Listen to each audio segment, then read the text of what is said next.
जय हिंद साथियों, स्वागत है आपका self study classes with Sumit Jain YouTube channel में। तो साथियों, स्टार्ट हो चुका है आज का ये सेशन। सभी लोग एक बार वीडियो को लाइक कर देंगे और हमारे जितने भी मित्र हैं जिनको भी निचोड़ क्लास में एडमिशन लेना है अभी भी ले सकते हैं, क्योंकि दोस्तों निचोड़ क्लास की रिकॉर्डेड वीडियो भी आपको मिलने वाली है ऐप पर। लाइव क्लास तो होंगी ही, साथ ही रिकॉर्डेड जो इसकी लाइव क्लास की रिकॉर्डेड है वो जो छूट गई हैं आपकी 1-2-3 क्लास हैं उसमें भी आप दोस्तों आपको ऐप पर मिलेंगी। ठीक है, तो जिनको भी एडमिशन लेना है वो मात्र 1199 में इस क्लास में एडमिशन ले सकते हैं। और एक 2020 टेस्ट सीरीज होती है दोस्तों जो बिल्कुल फ्री होती है आप लोगों के लिए, है ना। तो कहां पर होती है? वो होती है सेल्फ स्टडी क्लासेस ऐप पर।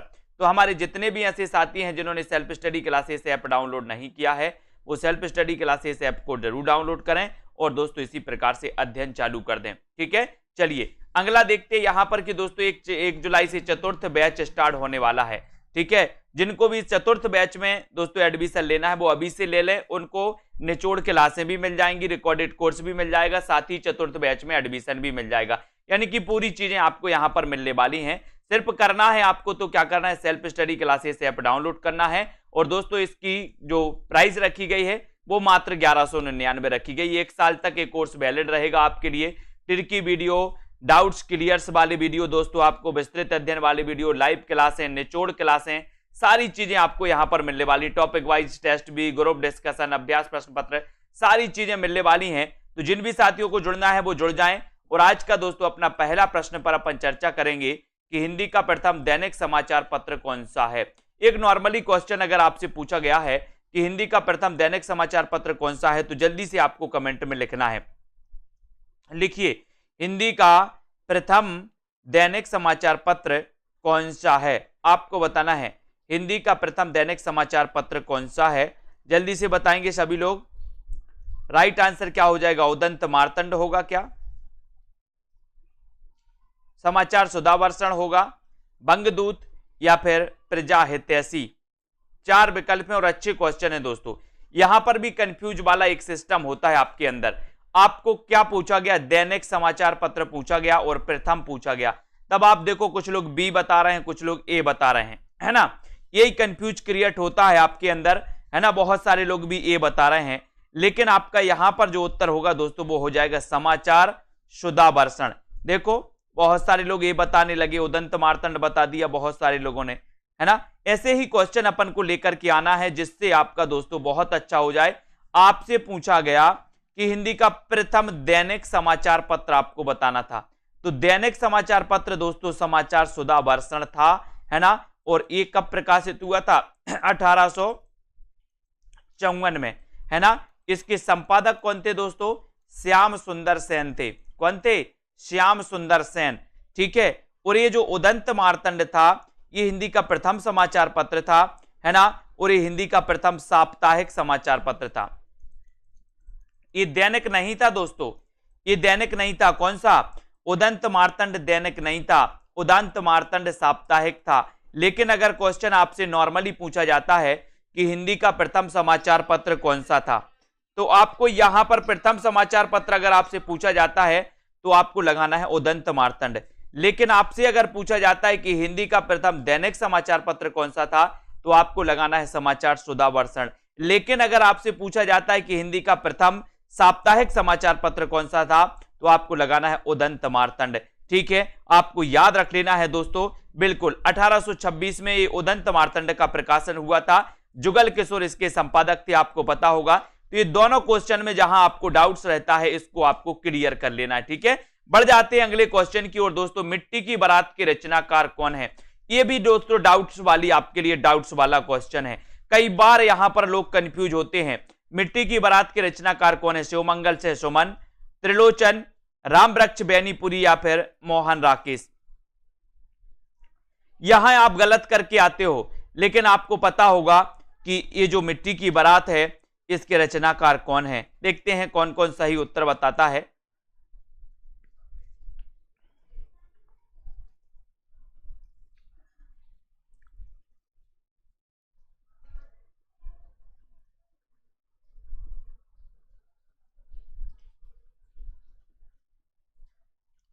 जिनको दोस्तों ए पता था उन्होंने ए लगा दिया, जिनको बी पता था उन्होंने बी लगा दिया, और जिनको ए पता था कि ये जो मिट्टी की बारात दोनों की है, उन्होंने ए बी लगा दिया, है ना।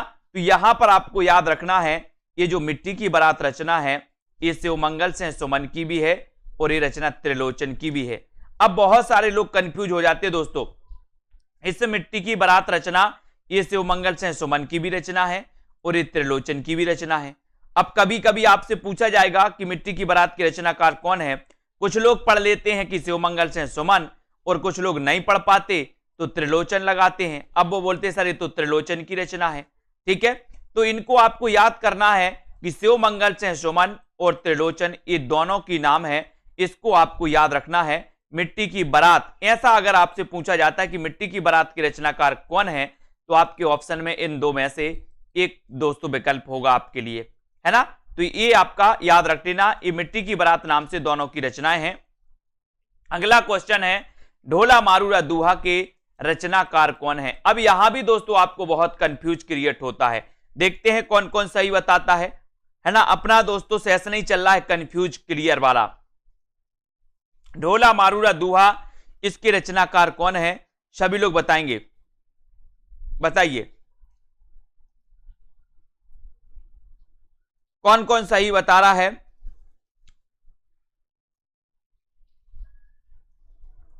ढोला मारूरा दूहा के रचनाकार कौन है, ये आपको बताना है। कल्लोल कवि हैं, कुशल लाभ हैं, नरपति नाल हैं, या फिर दोस्तों मोहन राकेश हैं।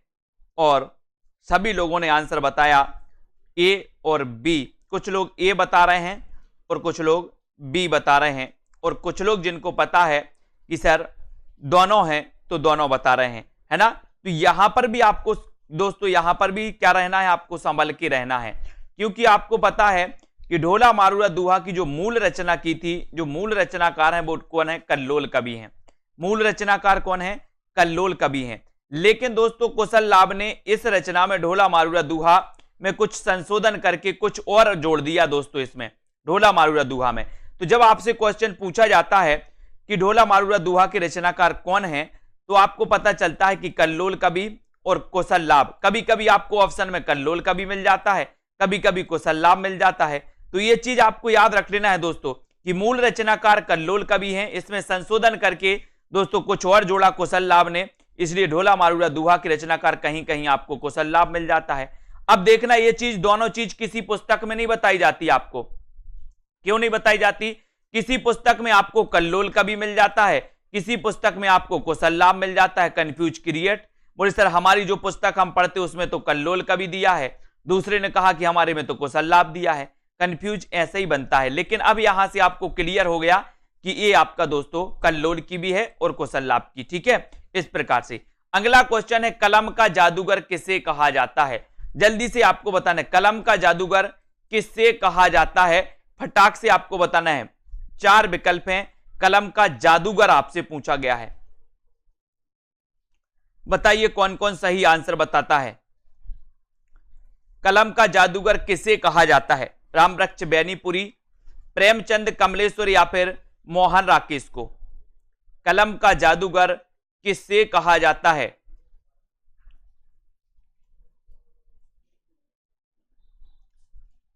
बहुत अच्छा प्रश्न है दोस्तों। कलम का मजदूर, कलम का सिपाही, है ना। अब कलम का जादूगर आपसे पूछा गया तो बहुत सारे लोग इसमें भी कंफ्यूज होंगे, है ना। और कलम का जादू, अधिकांश लोगों ने तो ये बताया, लेकिन कुछ लोग बी बता रहे हैं इसका आंसर। तो यहां पर भी आपको कंफ्यूज होता है दोस्तों। कलम का जादूगर रामवृक्ष बैनीपुरी, कलम का जादूगर रामवृक्ष बैनीपुरी, यानी कि आपका यहां पर उत्तर ए नंबर होगा, ठीक है। कलम का जादू बोले वृक्ष, वृक्ष की कलम का जादू, वृक्ष की कलम का जादू। अब यहां पर देखो क्या किसको क्या कहा जाता है। कलम का जादूगर किसे कहा जाता है, अगर आपसे क्वेश्चन पूछा जाए तो आपको लगा देना रामवृक्ष बैनीपुरी। कलम का सिपाही किसे कहा जाता है, तो आपको लगा देना प्रेमचंद। कलम का मजदूर किसे कहा जाता है, तो आपको लगा देना है प्रेमचंद, ठीक है। अब आपसे पूछा जाएगा भाषा का जादूगर किसे कहा जाता, तो शिव पूजन सहाय को भाषा का जादूगर कहा जाता है ना। शब्दों का जादूगर किसे कहा जाता है, तो शब्दों का जादूगर दोस्तों कमलेश्वर को कहा जाता है। और बिंब का जादूगर किसे कहा जाता है, तो केदारनाथ सह को बिंब का जादू कहा जाता है। आपने एक रचना पढ़ी होगी अकाल में सारस, अकाल में सारस पढ़ी है ना सभी लोग, अकाल में सारस। और अकाल में सारस जो रचना है दोस्तों, वो रचना किसकी है? वो रचना है अकाल में सारस, वो रचना है दोस्तों किसकी? वो रचना है केदारनाथ सिंह की रचना मानी जाती है अकाल में सारस, याद रख लेना। और शब्दों का जादूगर कमलेश्वर को कहा जाता है, ये आपको याद करना है, ठीक है। ये क्वेश्चन हमेशा आपसे पूछे जाते हैं। कलम का जादूगर रामवृक्ष बैनीपुरी को कहा जाता है, सभी लोग याद रख लेना, ठीक है। कलम का सिपाही प्रेमचंद जी को, कलम का मजदूर प्रेमचंद जी को कहा जाता है ना। और भाषा का जादूगर शिवपूजन सहाय। अब इतनी चीजें हैं और इन चीजों में आप बहुत कंफ्यूज होते हो, इसलिए एक एक चीज को आपको क्लियर करना है, ठीक है। अब आगे पढ़ते हैं, अगला जो प्रश्न है उसको देखते हैं। यहां पर आ जाते हैं, अगला क्वेश्चन आपके सामने आ रहा है दोस्तों, सभी लोग तैयार रहना। कवि सम्राट किसे कहा जाता है? कवि सम्राट आपको बताना है किसे कहा जाता है। अच्छा क्वेश्चन है, सभी लोग बताएं, कवि सम्राट किसे कहा जाता है? हरिऔध को, प्रेमचंद को, जयशंकर प्रसाद या फिर निराला को? कवि सम्राट किसे कहा जाता है? बताएं सभी लोग।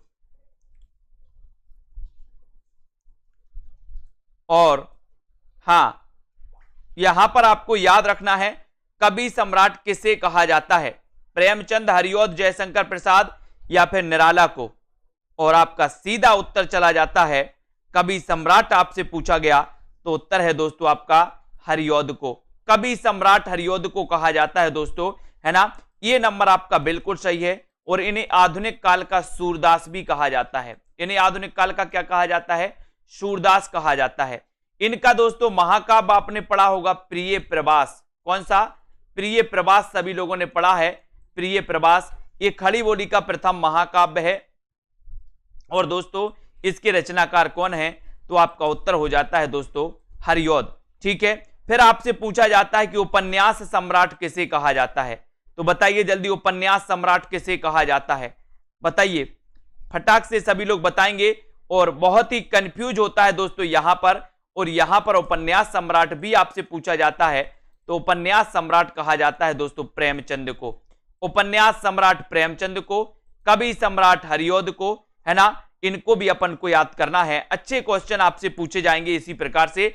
छायावाद का प्रवर्तक किसे माना जाता है? ऐसा क्वेश्चन आपसे पूछा गया दोस्तों। आपको पता है, सभी लोगों को पता है लगभग कि 1918 से लेकर के 1936 का जो काल माना जाता है, ये छायावाद का काल है, ठीक है। कभी कभी ऑप्शन में अगर आपको 18 ना मिले तो 1920 मिलेगा यहां पर, ठीक है। ये भी आपको याद रख लेना है।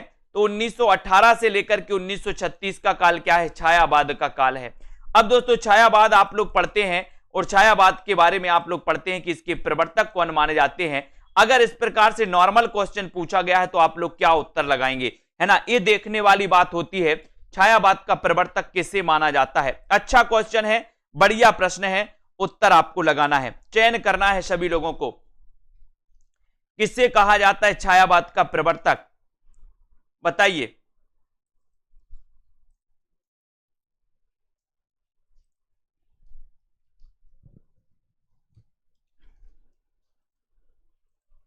छायावाद का प्रवर्तक किसे माना जाता है?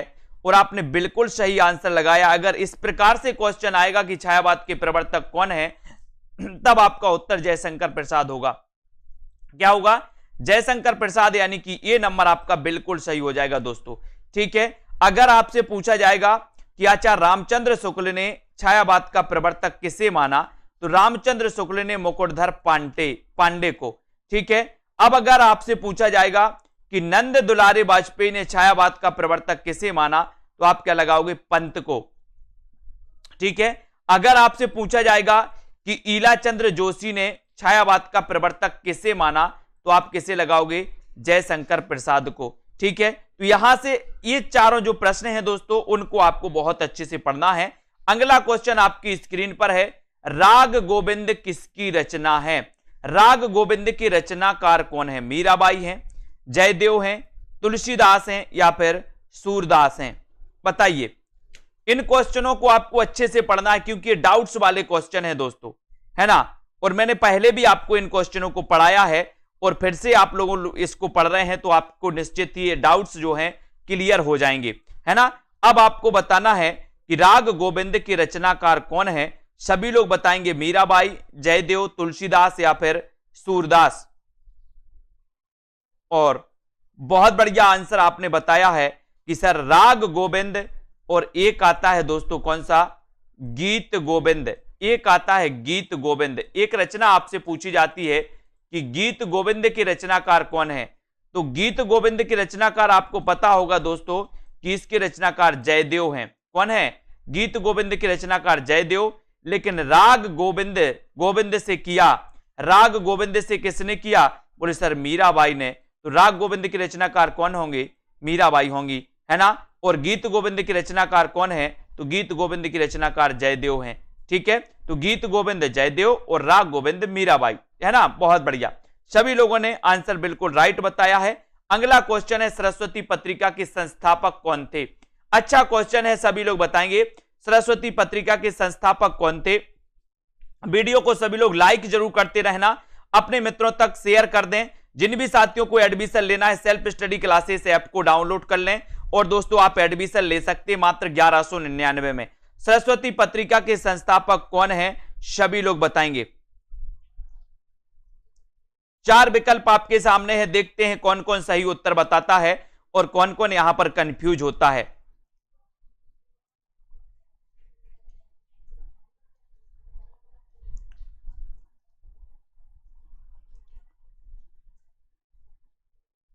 अब यहां पर बहुत सारे लोग कंफ्यूज हो रहे हैं, बहुत सारे लोगों ने उत्तर, कुछ लोग महावीर प्रसाद द्विवेदी बता रहे हैं, बहुत बढ़िया।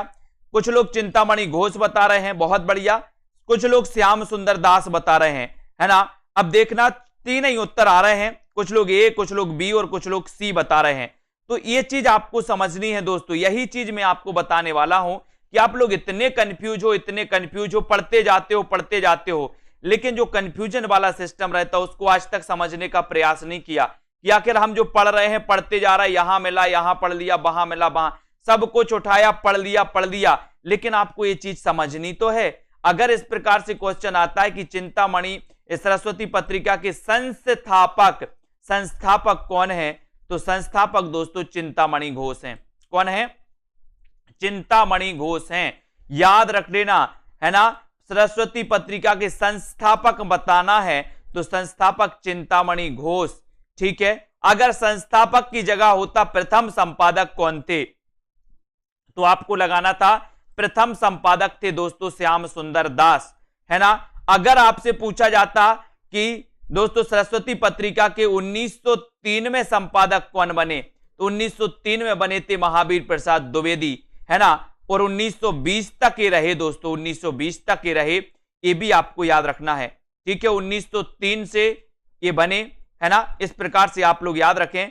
तो ये चीज सरस्वती पत्रिका के संस्थापक आपको याद रखना है कि कौन थे, चिंतामणि घोष थे। ठीक है, ये आपको याद रख लेना। और 1920 तक महावीर प्रसाद द्विवेदी, और उसके बाद दोस्तों देवी प्रसाद बने थे सरस्वती पत्रिका के संपादक। ठीक है, ये सारी चीजें सरस्वती पत्रिका को आपको क्लियर करना है। सरस्वती पत्रिका 1900 ईस्वी में दोस्तों ये निकली थी, और इसी 1900 ईस्वी से ही द्विवेदी युग का प्रारंभ माना जाता है। इसको भी आपको क्लियर कर लेना है। अगला क्वेश्चन है, प्रेम और रोमांस का कवि किसे कहा जाता है। एक अच्छा क्वेश्चन आपकी स्क्रीन पर है, सभी लोग बताएंगे प्रेम और रोमांस का कवि किसे कहा जाता है। उत्तर आपका क्या हो जाएगा, हरिवंश राय बच्चन, रामेश्वर शुक्ल अंचल, जल्दी बताएंगे, अज्ञे या फिर रामचंद्र शुक्ल। प्रेम और रोमांस का कवि किसे कहा जाता है। इतने अच्छे अच्छे क्वेश्चन हैं दोस्तों कि आपको भी मजा आएगा, और जब एग्जाम में पूछे जाएंगे तो आप गलत करके नहीं आओगे। इन्हीं नॉर्मल क्वेश्चन को आप गलत करके आते हो, है ना, और बोलते हो सर कि इतने सरल क्वेश्चन क्यों लाते हो, है ना। ये तो हमसे बनते हैं, मैं जानता हूं आपसे बनते हैं, लेकिन मुझे पता है कैसे बनते हैं आपसे, है ना। अब प्रेम और रोमांस का कवि अगर आपसे पूछा जाता है तो आप क्या बताओगे, है ना। तो बहुत सारे लोगों ने बी बता दिया और कुछ लोगों ने बताया ए। कुछ लोग चकरा खा गए। प्रेम और रोमांस का कवि आपसे पूछा गया, उत्तर आपका चला जाता है रामेश्वर शुक्ल अंचल, रामेश्वर शुक्ल अंचल। लेकिन दोस्तों अगर यहां पर होता आपका क्षय रोमांस का कवि, क्षय रोमांस का कवि किसे कहा जाता है, क्षय रोमांस का कवि किसे कहा जाता है, तब आपका उत्तर होता हरिवंश राय बच्चन। छई रोमांस का कवि हरिवंश राय बच्चन, प्रेम और रोमांस का कवि रामेश्वर शुक्ल अंचल। देखो दोनों क्वेश्चन आपके लिए डाउट्स में डाल देते हैं। बोले सर छई रोमांस के हरिवंश राय बच्चन, प्रेम और रोमांस के रामेश्वर शुक्ल अंचल। ठीक है, तो इन क्वेश्चनों को आपको पकड़ना है, धीरे धीरे पकड़ते जाना है कि क्वेश्चन कहां गलत होते हैं। ठीक है, और हालाबाद के प्रवर्तक माने जाते हैं दोस्तों छई हरिवंश राय बच्चन, हालाबाद के प्रवर्तक, है ना, सभी लोगों को पता है। अगला क्वेश्चन है हिंदी का स्टील किसे कहा जाता है। अब यहां पर भी कुछ लोग कंफ्यूज होते हैं, हिंदी का स्टील किसे कहा जाता है। बालकृष्ण भट्ट को, प्रताप नारायण मिश्र को, है ना, दिनकर को, या फिर त्रिलोचन को। हिंदी का स्टील किसे कहा जाता है। लाइक जरूर करना है, और जिन भी साथियों को कोर्स में एडमिशन लेना है, निचोड़ क्लास स्टार्ट हो चुकी हैं दोस्तों, आप लोग ले सकते हैं, पढ़ सकते हैं, है ना। हिंदी का स्टील किससे कहा जाता है, सभी लोग बताएंगे, और बहुत, है ना, उत्तर क्या हो जाएगा, हिंदी का स्टील, है ना। और मैंने कई बार बताया है कि सर स्टील आया है, स्टील, तो स्टील के बाल। बोले सर हम तो स्टील के बाल लगवाएंगे। काय के बाल लगवाओगे, स्टील के बाल लगवाओगे, तो बाल से बनेंगे बालकृष्ण भट्ट, है ना। बाल रहते ना जो आपके सिर में, वो स्टील के लगवाना है अपन को, स्टील के बाल, स्टील के बाल, तो स्टील कहा जाता है बालकृष्ण भट्ट को। इनका जन्म हुआ था दोस्तों 1844 में। भारतेंदु मंडल के दोस्तों ये सदस्य थे, है ना, और सबसे वरिष्ठ सदस्य थे भारतेंदु मंडल के। ठीक है, इनके बाद 1850 में जन्म हुआ था दोस्तों किसका, भारतेंदु हरिश्चंद्र का। ठीक है, तो बालकृष्ण भट्ट आपका बिल्कुल सही होगा। अब आपसे अगर पूछा जाए कि हिंदी का एडिशन कैसे कहा जाता है, हिंदी का एडिशन, तो हिंदी का एडिशन कहा जाता है प्रताप नारायण मिश्र, है ना। तो ये आपको याद रख लेना, एड़ी चोटी बोले अपन बोलते ना, उसने तो एड़ी चोटी का प्रताप है, एड़ी चोटी की दम लगा दी, इस प्रकार से कुछ बोलते, तो प्रताप नारायण मिश्र आपको याद रखना है। अगला क्वेश्चन आप यहां पर आते हैं। अगला क्वेश्चन है भारतेंदु प्रज्ञेंदु किससे कहा जाता है। भारतेंदु प्रज्ञेंदु किससे कहा जाता है, ये आपको बताना है। कंफ्यूज होता है प्रताप नारायण मिश्र में और बालकृष्ण भट्ट में। बाल मुकुंद गुप्त यहां नहीं आते, बाल मुकुंद गुप्त का तो नाम ही नहीं आता स्टील में। कंफ्यूज दो में होता है, या तो प्रताप नारायण मिश्र होंगे या फिर बालकृष्ण भट्ट होंगे। इसलिए जिन्होंने पढ़ा है और जो पॉजिटिव सोचेंगे वो सही करके आएंगे, और कोई बाल मुकुंद गुप्त पे जाओगे तो वो तो आपका वैसे ही गलत हो जाएगा, क्योंकि कंफ्यूज तो दो में ही रहता है, या तो बालकृष्ण भट्ट में या प्रताप नारायण मिश्र में। इसलिए बाल से आपका क्या बन जाएगा, बालकृष्ण भट्ट बन जाएगा। ठीक है, भारतेंदु प्रज्ञेंदु किसे कहा जाता है। अब देखते हैं कौन कौन सही बताता है। बहुत सारे लोग सही बता रहे हैं कि सर भारतेंदु प्रज्ञेंदु जो कहा जाता है।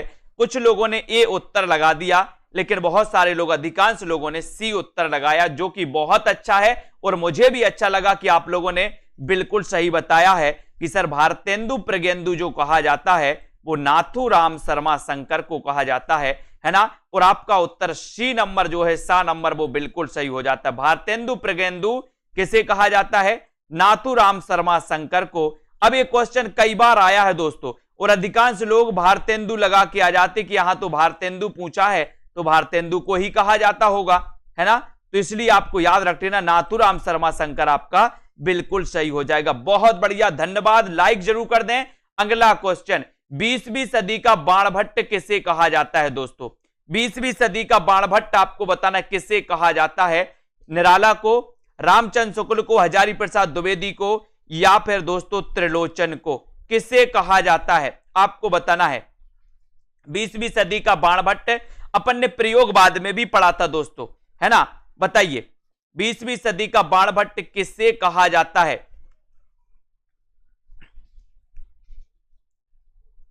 20वीं सदी का बाणभट्ट किससे कहा जाता है। और बिल्कुल सही आंसर आपका चला जाता है कि सर 20वीं सदी के जो बाणभट्ट हैं, है ना, वो कहे जाते हैं, कौन कौन कहे जाते हैं, हजारी प्रसाद द्विवेदी। इनका उपनाम है दोस्तों, उपनाम है 20वीं सदी का बाणभट्ट, है ना, किसका, हजारी प्रसाद द्विवेदी का। इनका जन्म कब हुआ था, 1907 में हुआ था दोस्तों, हजारी प्रसाद द्विवेदी का। इन्होंने हिंदी साहित्य के आदिकाल को आदिकाल नाम दिया था, है ना। और हिंदी साहित्य का आदिकाल नाम से इन्होंने एक ग्रंथ भी लिखा है, हिंदी साहित्य की भूमिका नाम से इन्होंने एक ग्रंथ भी लिखा है ना। हिंदी साहित्य का उद्भव और विकास नाम से इन्होंने एक ग्रंथ लिखा है। इन्होंने कबीर नाम से दोस्तों एक आलोचनात्मक कृति भी लिखी है, कबीर नाम से।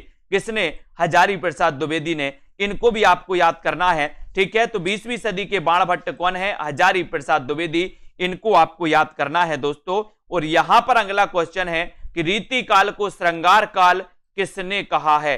रीति काल को श्रृंगार काल किसने कहा? एक क्वेश्चन भी कंफ्यूज वाला होता है, वो आता है क्वेश्चन, 100% आता है। जितना ये क्वेश्चन सरल है उतनी बार ये क्वेश्चन पूछा भी गया है। अब आपसे पूछा जाएगा कि रीति काल को श्रृंगार काल किसने कहा?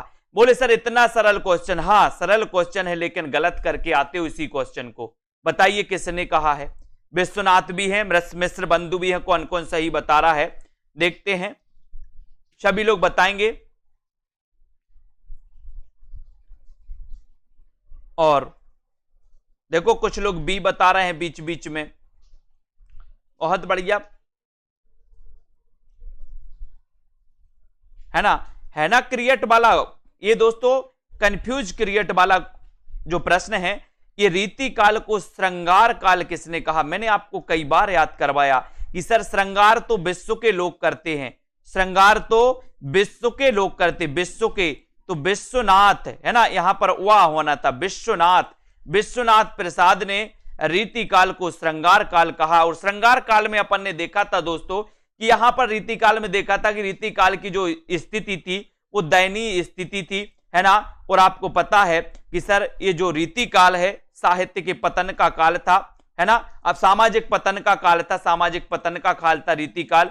और स्त्रियों की दशा बहुत खराब थी रीति काल में, अपन ने पढ़ा है ना। और यहां पर आपको पता है दोस्तों कि रीति काल को श्रृंगार काल कहने वाले विश्वनाथ हैं। और आपको पता होगा कि रीति काल को 3 काव्य धाराओं में बांटा था। किसने बांटा था? आपको पता है रीति काल को 3 काव्य धाराओं, रीतिबद्ध, रीति सिद्ध और रीति मुक्ति, 3 काव्य धाराओं में किसने बांटा था? यह भी आपको पता होनी चाहिए, है ना। और मिश्र बंधुओं ने क्या कहा था? मिश्र बंधुओं ने अलंकृत काल कहा था। मिश्र बंधुओं ने क्या कहा था दोस्तों?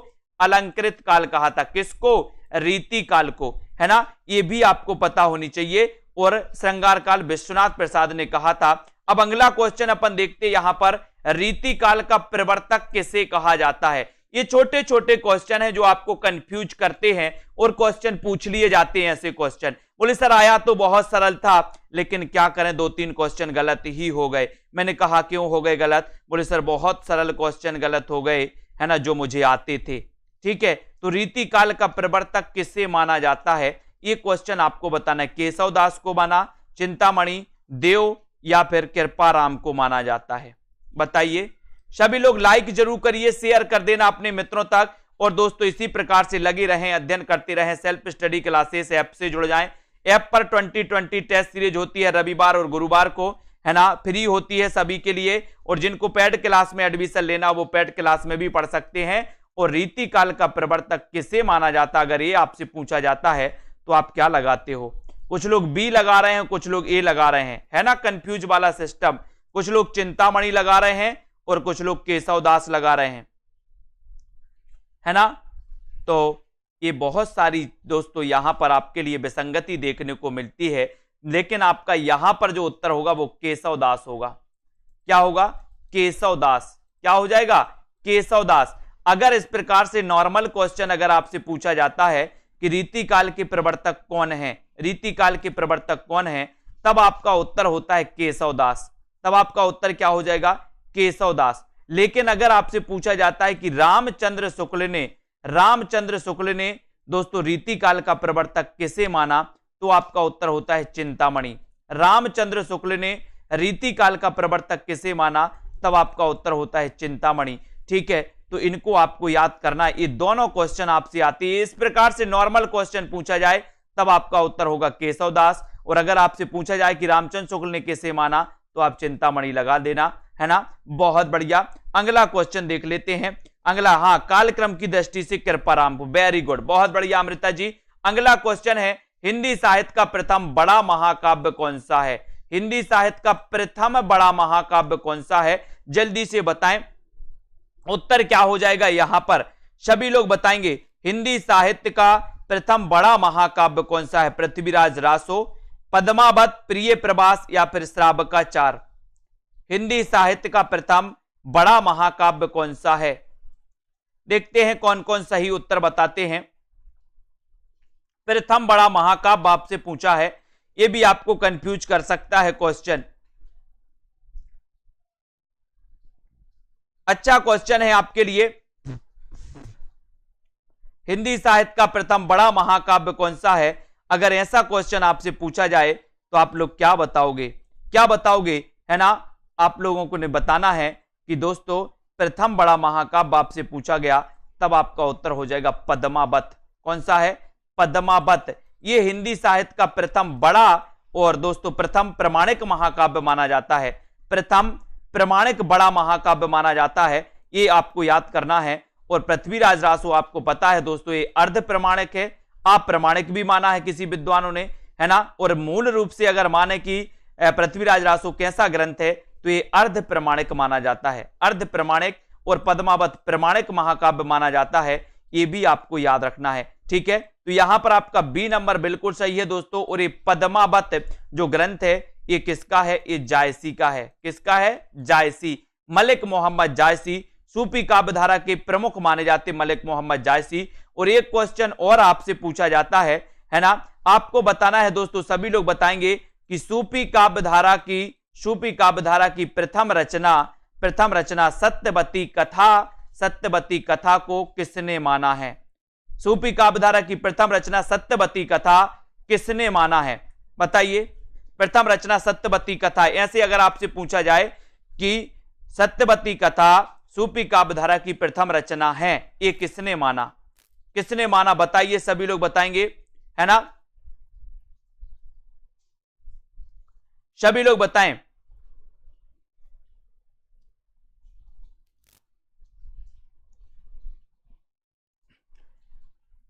उत्तर आपको बताना है।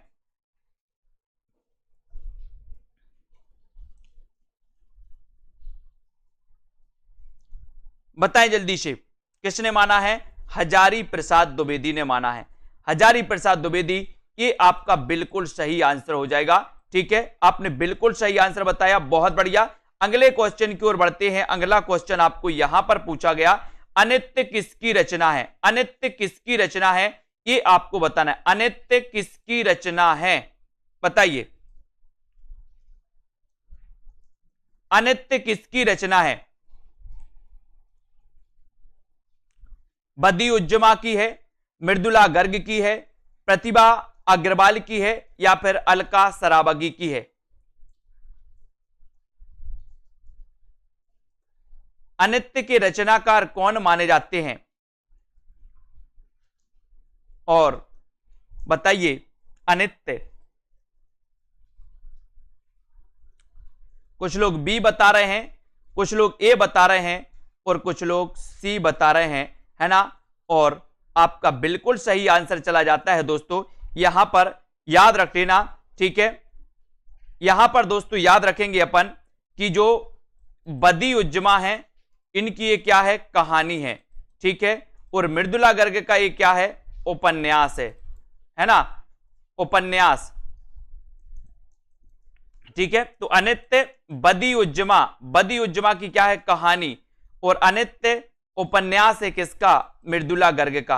अब आपसे पूछा जाएगा कि अनित्य उपन्यास के रचनाकार कौन है, तो उपन्यास पूछा जाए तो मृदुला गर्ग, और अनित्य कहानी किसकी है? तो बदी-उज-जमा। यानी कि यहां पर दोनों उत्तर आपके लिए दिए हैं। ठीक है, बदी-उज-जमा और अनित्य। बहुत बढ़िया। अगला क्वेश्चन है, पीली आंधी उपन्यास किसका है? पीली आंधी उपन्यास किसका है? पीली आंधी, बहुत बढ़िया प्रश्न है, कई बार एक क्वेश्चन पूछा गया है दोस्तों। पीली आंधी उपन्यास किसका है? प्रभा खेतान का है, कमलेश्वर का है, बताइए, प्रतिभा अग्रवाल का है या फिर अलका सराबगी का है? पीली आंधी उपन्यास किसका है?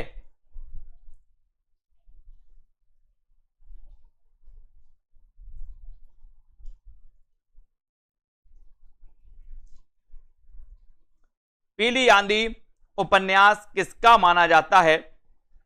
तब आपका उत्तर चला जाता है।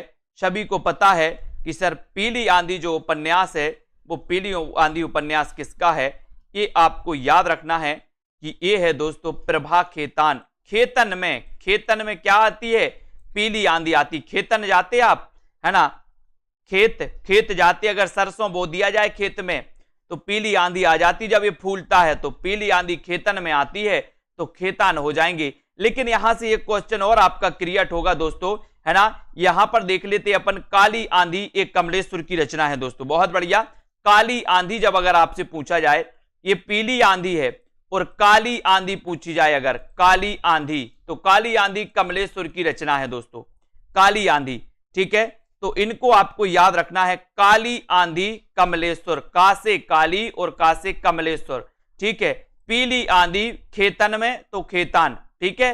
काली आंधी हो या पीली आंधी आपको याद रखना है। क्वेश्चन कोई भी पूछा जाए, नहीं तो कभी काली आंधी पूछ लिया जाए और अब प्रभा खेतान लगा दो, नहीं, पीली आंधी खेतन में आती है और का से काली और का से कमलेश्वर। इसमें डाउट्स को ऐसे क्लियर कर सकते हैं, ठीक है। सभी लोगों ने वीडियो को लाइक किया है कि नहीं किया, जल्दी से बताओ। रश्मि किसकी रचना है, यहां भी बहुत सारा कंफ्यूज है आपको।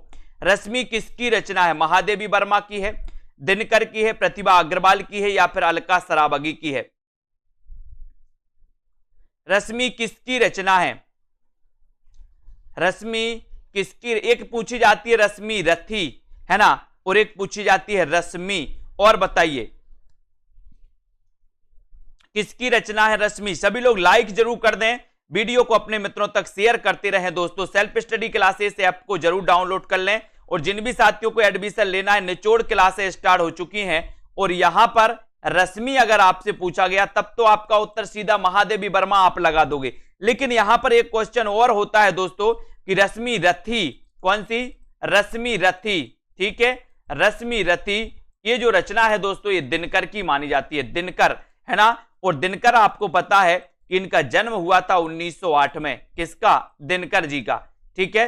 और रश्मि ये महादेवी वर्मा की रचना है। और आपसे एक क्वेश्चन और पूछा जाता है दोस्तों कि महादेवी वर्मा की वो रचना कौन सी है जो बौद्ध धर्म से प्रभावित मानी जाती है। बताइए किस किस से क्वेश्चन बनेगा, महादेवी वर्मा की वो रचना कौन सी है जो बौद्ध धर्म से प्रभावित मानी जाती है, वो रचना कौन सी है जो बौद्ध धर्म से प्रभावित है। कमेंट में सभी को लिखना है। अरुण जी, रेखा जी, विश्वास जी, रश्मि किसकी रचना, ये तो आपने बता दिया महादेवी वर्मा।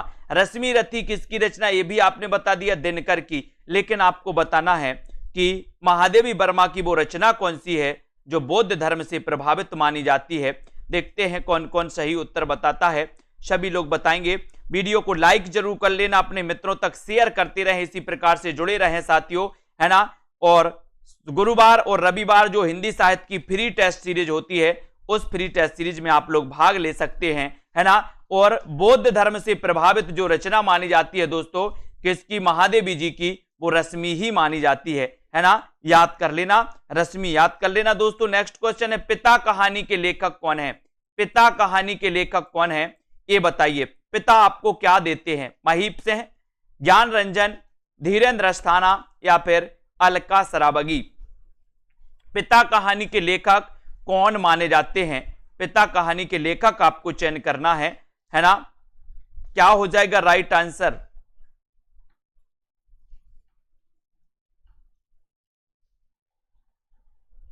और बिल्कुल सही सभी लोगों ने बताया है कि सर पिता कहानी के जो लेखक कौन हैं, ये अगर आपने पूछा है तो कुछ लोग ए बता रहे हैं और कुछ लोग बी बता रहे हैं। लेकिन आपको याद रख लेना कि ये जो पिता कहानी है दोस्तों, ये ज्ञान रंजन की भी है, ये महीप सिंह की भी है और ये धीरेन्द्र अस्थाना की भी है। यानी कि तीनों दोस्तों, तीनों लेखकों की ये कहानी है पिता कहानी, है ना। तो ज्ञान रंजन की भी पिता कहानी है, महीप सिंह की भी पिता कहानी है, धीरेन्द्र अस्थाना की भी पिता कहानी है। तो ये तीनों लेखक आपको पता चल गया। अब आपसे पूछा जाएगा पिता कहानी किसकी है, तो इन तीन में से ऑप्शन में एक आपको मिलेगा, या तो आपको ज्ञान रंजन मिलेगा, या आपको महीप सिंह मिलेगा, या आपको धीरेन्द्र अस्थाना मिलेगा, है ना। तीन में से जब आपको एक मिल जाए तो आप एक में टिक लगा देना। इसलिए तीनों रचनाएं, तीनों जो लेखक हैं वो आपके सामने हैं, इनको जो पढ़ना हो, जैसा पढ़ना हो आप पढ़ सकते हो, ठीक है। तो ज्ञान रंजन पिता, महीप सिंह और धीरेन्द्र अस्थाना, इन तीनों की कहानी है दोस्तों पिता। इसको याद रखना। सभी लोग दोस्तों इस निचोड़ क्लास में जरूर एडमिशन लेने, आपको बहुत फायदा होगा, है ना। और इसी प्रकार से आप लोग अध्ययन चालू रखें, वीडियो को लाइक शेयर करें अपने मित्रों तक और इसी प्रकार से लगे रहें, है ना। और दोस्तों एक 2020 टेस्ट सीरीज जो आप लोगों के लिए करवाई जाती है, गुरुवार और रविवार को 2 दिन करवाई जाती है सप्ताह में, है ना। और वो कहां पर होती है, वो ऐप पर होती है, ऐप पर होती है। तो ऐप आप डाउनलोड कर सकते हो सेल्फ स्टडी क्लासेस का, और वो टेस्ट सीरीज लगा सकते हो। पहली जितने भी टेस्ट सीरीज हुई हैं वो भी आपको ऐप पर लगाने को मिल जाएंगी, और जो आने वाली हैं वो भी लगाने को आपको मिलेंगी, है ना। तो ये सेल्फ स्टडी क्लासेस का प्ले स्टोर में सर्च करना है, सेल्फ स्टडी क्लासेस, और ऐप को डाउनलोड करके दोस्तों पढ़ सकते हो, ठीक है। हाँ, बहुत बढ़िया, धन्यवाद हमारे सभी साथी, मीनाक्षी, प्रतिमा जी, ज्योति जी, अत्यांश जी, बहुत बढ़िया, ठीक है। पिता कहानी ज्ञान रंजन की बहुत पूछी जाती है, बिल्कुल। नरेश जी, दारसू, अजय, शशि जी, आयुक्त जी, है ना, बहुत बढ़िया। सभी साथी, रश्मि पाठक, श्वेता जी, राधिका जी, हेमानी जी, कार्तिक सिंह जी, और रीता यादव, उदय यादव जी, पूनम जी, सभी साथी बिल्कुल बहुत बढ़िया। अच्छा लगा, सभी साथी इतने अच्छे से पढ़ते हैं। अनीता जी, दारसू, प्रीति जी, ज्योति, शैलेश जी, पूजा जी, नवदीप, रेखा जी, पूजा वर्मा जी, अनिल जी, कुलदीप जी, है ना, और अखिलेश जी, रोहित जी, प्रियंका, रंजना जी, कुबेर माझी जी, ठीक है। और पढ़ते रहें दोस्तों ऐसी चीजों को जो आपको कंफ्यूज क्रिएट करती हैं, है ना। संध्या, सीमा जी, अशोक जी, प्रमिला जी, प्रिया जी, हरजेश जी, बहुत बहुत धन्यवाद। कार्तिक जी, किरण जी, अरुण जी, कुलदीप, अशोक जी, पंकज, हरिओम जी, राजेश जी, रारेक्स जी, बहुत बढ़िया, कुशल जी, कॉमेडी जी, ज्ञानेश जी, लवली, पूजा जी, कुबेर जी, सभी साथी, ठीक है। तो जिन भी साथियों ने अभी तक एडमिशन नहीं ले पाए हैं वो एडमिशन ले लें। और शाम को एक 5 बजे लाइव क्लास चलती है पेड वालों की, और एक शाम को 6:30 बजे लाइव क्लास चलती है पेड वालों की, ठीक है। तो उनको आपको पढ़ लेना है, उन क्लासों को आपको दोस्तों अगर अटेंड करना है तो आप पेड क्लास ले सकते हैं, और नहीं तो आपको दोस्तों फ्री टेस्ट सीरीज लगानी है 2020 टेस्ट सीरीज, तो ऐप में आपको मिल जाएगी, सेल्फ स्टडी क्लासेस ऐप में, है ना। धन्यवाद, सभी साथी जुड़े रहें, वीडियो को लाइक शेयर करते रहें। अशोक जी, है ना, और शिवान से अशोक, पूनम जी, रमा जी, अव्यक्त जी, अर्शदीप जी, है ना, आकाश जी, अलका रानी जी, आयुष जी, दारसू जी, अव्यक्त कुमार जी, वेरी गुड, रेवती जी, वेरी गुड, मंजू जी, रचना जी, रितु जी, संजय यादव जी, मनीष शंकर जी, अर्शदीप, वेरी गुड, सुनील पांडे, प्रदीप जी, आकाश जी, सुषमा जी, दुर्गेश जी, वेरी गुड, सभी साथियों को धन्यवाद। इसी प्रकार से अपने सेल्फ स्टडी क्लासेस परिवार को बढ़ाते रहें, ठीक है, बहुत बढ़िया, है ना। 2 घंटा कमेंट ही पढ़ना पड़ता है, किंग प्रिंस जी, है ना। अब क्लास खत्म हो गई, आप लेट हो गए हो। सीमा यादव, सुनील पांडे जी, कुलदीप जी, हरिओम, सुनील जी, कुलदीप जी, है ना, अनिल जी, राजेश, कुलदीप, चंद्रपाल सिंह जी, धन्यवाद, प्रभु जी, है ना। ये क्लास अपनी 9:40 तक चलती है रोज, है ना। बीनू, सरोज, दुर्गेश जी, सुनील जी, पंकज राज जी, वेरी गुड, धन्यवाद। सभी साथियों को जुड़े रहें, लाइक करते रहें, शेयर करते रहें और पढ़ते रहें, ठीक है। आकाश कुमार, कविता जी, अमित कुमार जी, सुनील पांडे जी, माया साहू जी, कविता जी, लर्निंग, ठीक है, धन्यवाद। जय हिंद।